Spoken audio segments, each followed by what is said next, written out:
So let me ask you this. Do you like that European Autobahn driving experience? And do you like that active lifestyle, you know, where you put things like bikes and kayaks on your car, but you don't want the added height and perhaps clumsiness of loading stuff up high in a typical crossover? Well, Volkswagen has the answer for you. It is the brand new, what used to be Jetta wagon, now the Golf Sportwagen. And of course, this was always a Golf in Europe, so now it is the Golf here, the new Mark 7. Think of it as a new Golf with a much bigger trunk section, much bigger, 66.5 cubic feet in fact, when you lay the seats down. And coming up next, I'm going to find out everything you ever wanted to know about the Sportwagen, or do you say Sportwagen?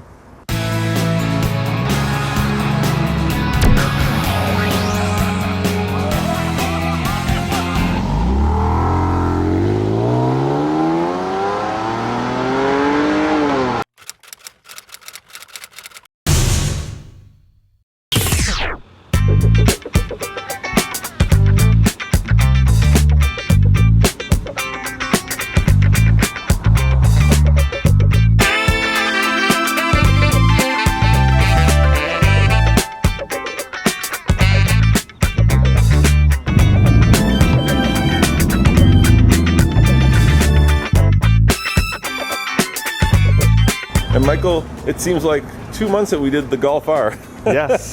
Yeah. Yes. And now here we are with another brand new Volkswagen. You guys are rolling them out like crazy. Now I remember this vehicle, but it used to be called the Jetta wagon. Yes. What happened? So actually, we introduced the Sportwagen as the Jetta a couple generations ago, and at that time, the Jetta and the Golf were quite similar, same platform. And then over the years, the Jetta and the Golf really kind of started to become their own cars, and the Sportwagon's always been a Golf wagon. Yeah, in Europe. And in Europe, yeah, and everybody knew that. So this was the perfect time now with MQB and just the award-winning Golf family. Just made sense to bring it over and call it the Golf Sportwagen.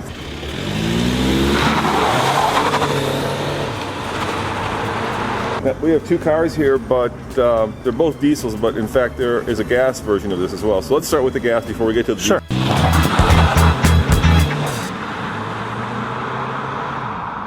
So the gas is a 1.8 liter, is that right? Yes, it's a 1.8 liter, 170 horsepower, turbocharged, direct injected, and then we also offer the 2.0 TDI clean diesel, 150 horsepower as well. And what's the fuel economy on the two?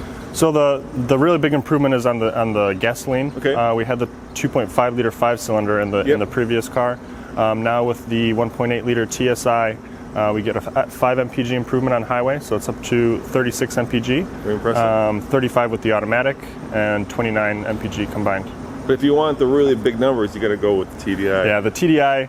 I mean, we a lot of times we think of the Sportwagen as kind of a more fun to drive and fuel efficient alternative to a compact SUV, because you have more cargo capacity in this car than some small SUVs. 66.5, right? 66.5, yes, with the seats down. So that's actually more than the last Passat wagon that we had here, the B6 Passat. And you said it actually exceeds other crossovers like the Jeep Cherokee. The Jeep Cherokee, CX-5. the Chevy Equinox, Mazda CX-5. So it's really got a lot of space back there, but with the TDI, up to 43 mpg highway with the manual transmission, 42 with the DSG, and that's even with 10 more horsepower than the previous engine. So it's got more power, but still more efficient than the previous car. How about combined? 35? 35. All right. Yep, combined. So you're kind of going against the grain, right? Everybody seems to be buying crossovers, and here you are with a very European style station wagon. Mm-hmm. Why a station wagon? Is it because it's slower? What do you think will compel people to buy these? I mean, we find that people that do buy these cars, a lot of them are cyclists. Yep. They're very outdoorsy type of people, canoes, kayaks, but they like that low roof height as well. So you don't have to climb up on a ladder to get bikes up onto the roof. They're really easy to get stuff on and off. At the back of the car, you've got a pretty low load height, so Let's open it up. 24.8 inches off the ground, so it's really easy to get stuff in and out. Yeah. We've added new things such as these levers here that allow you to just pull that lever and the seats come down. No having to go to the back door. And just load it right in from the rear. So all that kind of versatility, but still, once you get to drive the car, it still has that fun to drive. I mean, sometimes you got to look back and remember that you're driving in a car with a lot of cargo back there because it just drives like a Golf. Yeah, I mean, I'm looking at the interior of this, and I think like you could actually easily sleep back there. It's that big, right? It's like a double bed. Yeah, definitely. It's pretty long back there. So, all that with all the stuff that we've introduced with MQB. So, the new infotainment system. First time we're gonna have a 12-way power driver's seat, Climatronic, Fender premium audio, up to 18-inch alloy wheels on the car. And we offer the car standard we'll launch the car with leatherette standard across everything, alloy wheels standard on everything. So really the biggest thing is the value story with this car. So the gasoline car, $21,395 starting price, which is only $200 more than the previous car, but a $700 value when you look at, we've added touchscreen radio, leatherette, all that stuff.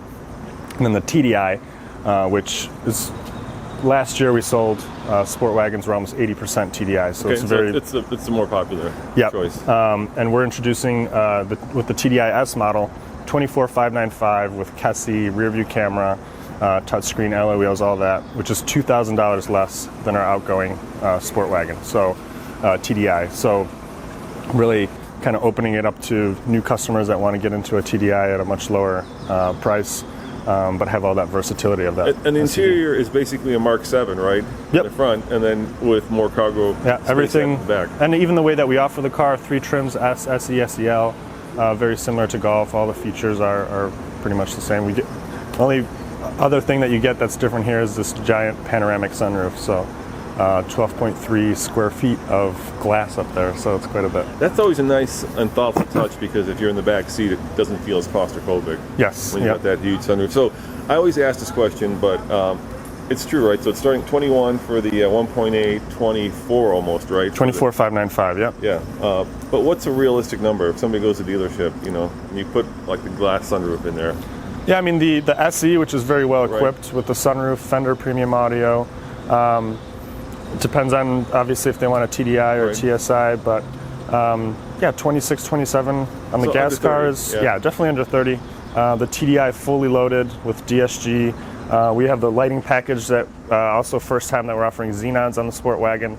That's $995, and then we also have a driver assistance package with the parking sensors front and rear and forward collision warning. If you fully deck it out, it'll be right around 32 for everything. But that's fully loaded car. And on the TDI, the DSG is a 6-speed? 6-speed DSG. A 5-speed manual. The TDIs have a 6-speed DSG or a 6-speed manual. And the gas. The gas has a 5-speed manual or a 6-speed just automatic. And if people are interested, when can they go buy these? They'll be arriving at dealerships in April. Okay, so very soon. Very soon, yeah.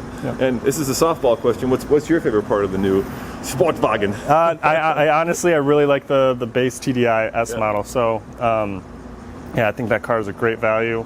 And it still has a very, very nice design. Put some nice wheels on it, and you have a really nice looking car. And so I think that's really kind of my favorite one.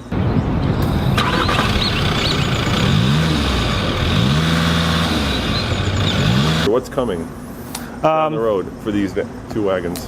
Well, the wagons are going to just go through the regular life cycle that we do with all the Golfs.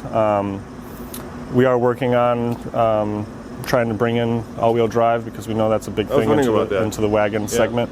So that's something that we're working on. Is that available in Europe yet? Yes. Yeah. I thought so.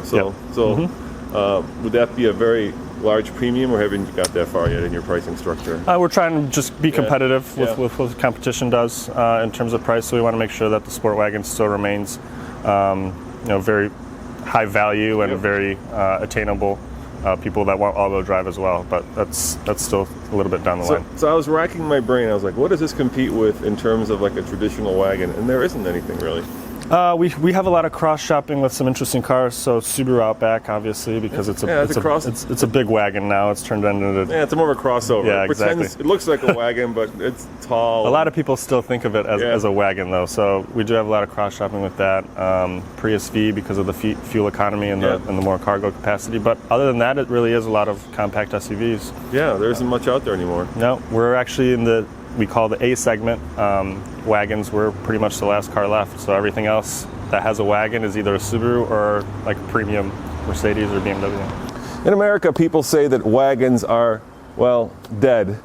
Volkswagen is betting that they aren't, that you really want that Autobahn driving experience. And think about it this way, you get all the versatility without any of the downside. Plus, there's an important number up there, 567 miles of range when you get the TDI version, 43 mpg. That is pretty phenomenal. As always, this is Roman reporting for the Fast Lane Car. Check out tflcar.com for more news, views, and not bike reviews, but Sportwagen reviews. Ciao.